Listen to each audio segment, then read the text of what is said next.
নমস্কার। বলেছি বৈশাখ মাসে রামায়ণ পড়া ভালো, তাই রামায়ণ একটু পাঠ করছি। আজকের পরিচ্ছেদ হচ্ছে মৃগজ্ঞানে রাজা দশরথ কর্তৃক অন্ধক মুনি পুত্র সিন্ধু বধ বিবরণ। অনুজ্ঞা করিল ইন্দ্র চারি জলধরে, 7 দিন বৃষ্টি করো অযোধ্যা নগরী। আবর্ত সংবর্ত দ্রোণ আর যে পুষ্কর, চারি মেঘে বৃষ্টি করে পৃথিবী উপর। নদ নদী সরোবর পূর্ণ হলো জল, অনাবৃষ্টি ঘুচিল বৃক্ষেতে হলো ফল। জীবন পাইয়া সব জীবের সমৃদ্ধি, তপস্যার অন্তে যেন মনোরথ সিদ্ধি। দান ধ্যান সদা করে রাজ্যে প্রজাগণ, সুখে রাজা রাজ্য করে সম্পদ ভাজন। রাজ্য করে দশরথ যেন পুরন্দর, রাজার বয়স নয় 1000 বৎসর। 750 যে নৃপতি রমণী, কারুপুত্র নাহি হলো বন্দা সব রানী। ভার্গব রাজার কন্যা ছিল একজন, তার গর্ভে এক কন্যা জন্মিল তখন। পরমা সুন্দরী কন্যা অতি সুচরিতা, স্বর্ণমূর্তি রেখে তার নাম হেমলতা। দশরথ সখা অঙ্গদেশের নৃপতি, লোমপাদ অঙ্গদেশে করেন বসতি।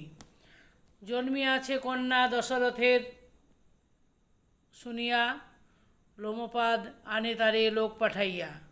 সত্য ছিল পূর্বেতে করিতে নারে আন, লোমপাদ পুণ্যবান ধর্ম অধিষ্ঠান। কন্যা রহে লোমপাদ ভূপতির ঘরে, দশরথ রাজত্ব করেন নিজপুরে। দৈবের নির্বন্ধ আছে না হয় খণ্ডন, মৃগয়া করিতে রাজা করেন গমন। হস্তি অশ্ব রাজার চরিল শতে শতে, মৃগ অন্বেষিয়া রাজা ভ্রমেন বনেতে। ভ্রমিয়া ভ্রমিয়া রাজা নিবিড় কানন, অন্ধকে তপবনে গেলেন তখন। শ্রমযুক্ত হইয়া বসেন বৃক্ষতলে, দিবা সরোবর দেখিলেন সেই হলে।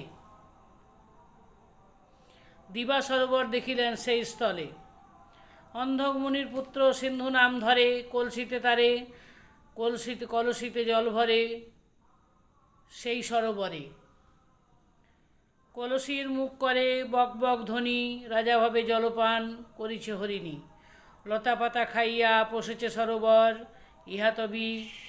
ইহা ভাবি বোধিতে জুড়েন ধনুস্বর।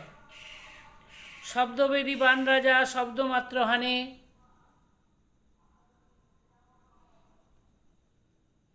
মুনিপুত্র পরি বান এড়ে সেই ক্ষণে। মৃগজ্ঞানে বান হানে রাজা দশরথ, বানাঘাতে মুনি পড়ে প্রাণ ওষ্ঠাগত।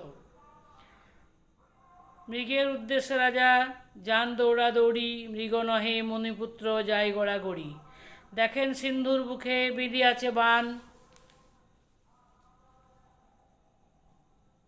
দশরথ ভীত হল উড়িল পরাণ।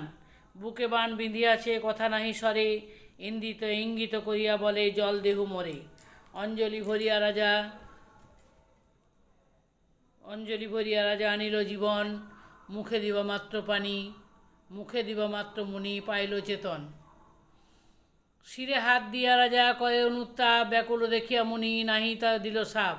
মুনি বলে দশরথ ভীত কি কারণ, যেরূপ অদিষ্টলিপি সেরূপ ঘটন। কপালে যা থাকে তাহা না হয় খণ্ডন, পূর্বজন্মের কথা হইল স্মরণ।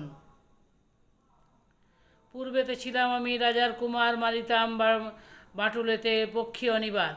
কপতি পক্ষী ছিল এক ডালে, কপতেরে মারিলাম একই বাটুলে। মৃত্যুকালে কপত আমারে দিল সাপ, পরজন্মে পাবে এইরূপ মনস্তাপ। ব্যর্থ না হইল সেই পক্ষীর বচন, হইল তোমার বাণে আমার মরণ। নাই ইথে মহারাজ তব অপরাধ, পরন্তু আমারে মারি পড়িবে প্রমাদ। অন্ধ মাতা পিতা মম শ্রীফলের বনে, আজি তারা মরিবেন আমার বিহনে।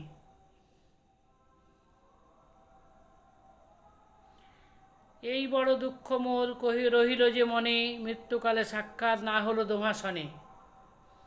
আমি অন্ধকের প্রাণ জননী জীবন, কে সলিল দিবে দোহে কে আর অসন, আর কে বা ফল জল দিবেক দোহাকে, অনাহারে মরিবেন হাই পুত্র শোকে। মহারাজ দশরথ শুনো নিবেদন, আমালয়ে যাও পিতামাতার সদন। মৃত্যুকালে মুনি সিন্ধুমুনি নারায়ণে ডাকে, নারায়ণ বলিতে উঠিল রক্ত মুখে। দেখি দশরথ হইলেন কম্পমান, তাড়াতাড়ি খসালেন বুক হতে বান। ধন্যবাদ, নমস্কার।